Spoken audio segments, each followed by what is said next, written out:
So welcome back, petrol heads. So I took a punt on good old AliExpress and went with some carbon gear shifters, floppy paddle shifters, and here they are, grand opening. So it came in this pretty nice box, TXCP box. It took a while to turn up from China, but box seems quite good. It's magnetic. What do I get inside? This is generally the first time I've opened it. I've literally just opened it up and looked at the literally you've seen it as I open it. So under here I guess there's some shifters. So okay, yeah, they look pretty nice. This is the downshift one. It's a nice thick carbon fibre, genuine carbon fibre. So this is the left one.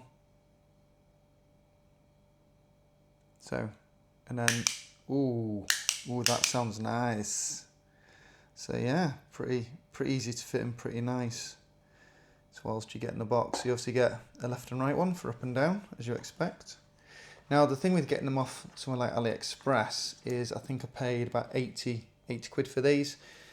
If you look at a lot of the shops, you know, tuning shops, these things are up to 200 plus quid, normally about 250 quid, and normally they do come from the same place, made in the same factory, so they're really nice. So you get the two shifters, plus and the minus, obviously they're the wrong way around.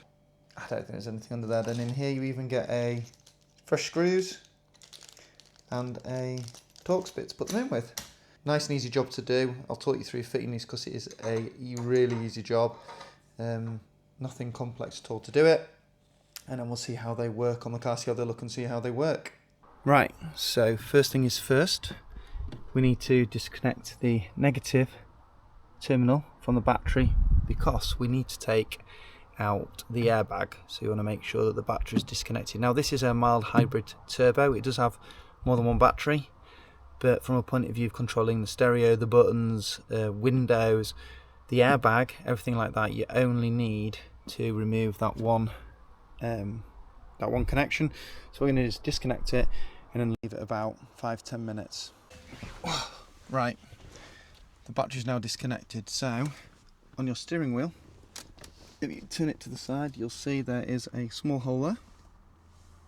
Don't know all this is coming out on the camera. And there's the same on the other sid. Now basically your airbag is held on by two prongs either side, so what you need to do is get probably like a 4mm long Allen key or a screwdriver. You want to push up into that until you hear a click and it'll pop out on one side, and you do the same. So that's how you get your airbag out.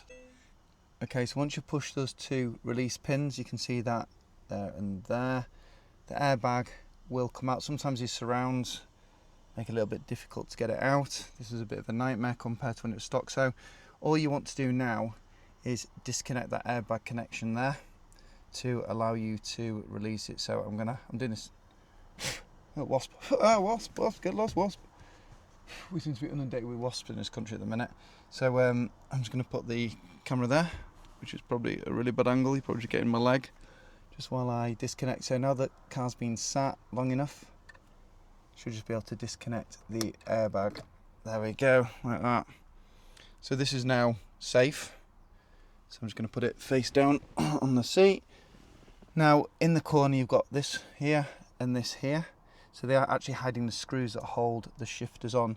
So just remember the position they're in. Pop it out.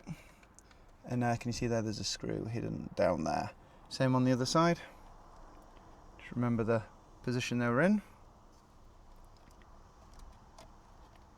Pop it out. Now what you're going to do is you're going to disconnect this and this, and you're going to undo that screw, and then this cable will pull back through here. So we're going to do that next.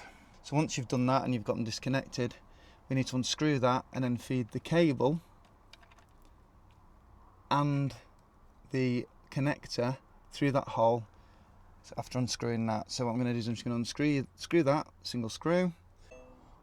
So there you go, I've taken the screw out, the shifter's just dropped, all you need to do is just carefully, as you can see, is negotiate it through that gap, which is easier said than done when you're doing it one-handed. It will go through here because it was originally put through here. You just have to really negotiate it through. And there we are, we have the original shifter. Now just taking it out. Original one, I've got this nice sweeping big super clicky one to go in its place. So I'm going to use the screws that came with it. Now Velcro wire, that's solid metal, that's plastic, so, and then that's carbon fibre thicker, so that's actually better build quality than the original one. Right, let's get this one whipped in. So there we go, I've got it fed through, screw done up, and the cable reconnect on that side. So we've got the original, now we've got the, sounds so nice and just looks infinitely better. Listen to that firm, lovely gear change. The magnetic shifter.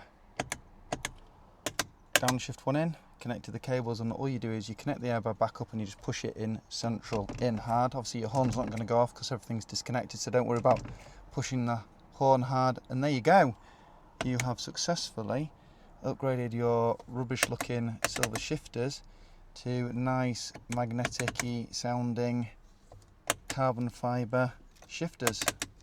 So now I just need to go give it a quick drive, check everything works, and there you go.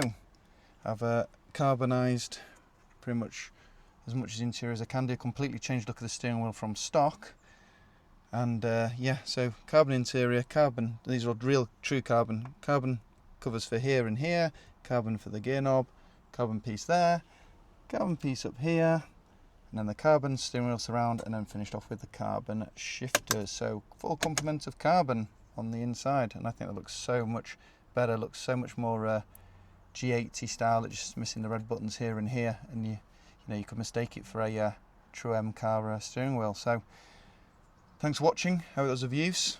Shame I couldn't video every single step I was doing, but I've got the camera in my hand, so it's definitely a two-handed job, not two-person. So I hope that video was of use, and stay tuned for more modifications on the car.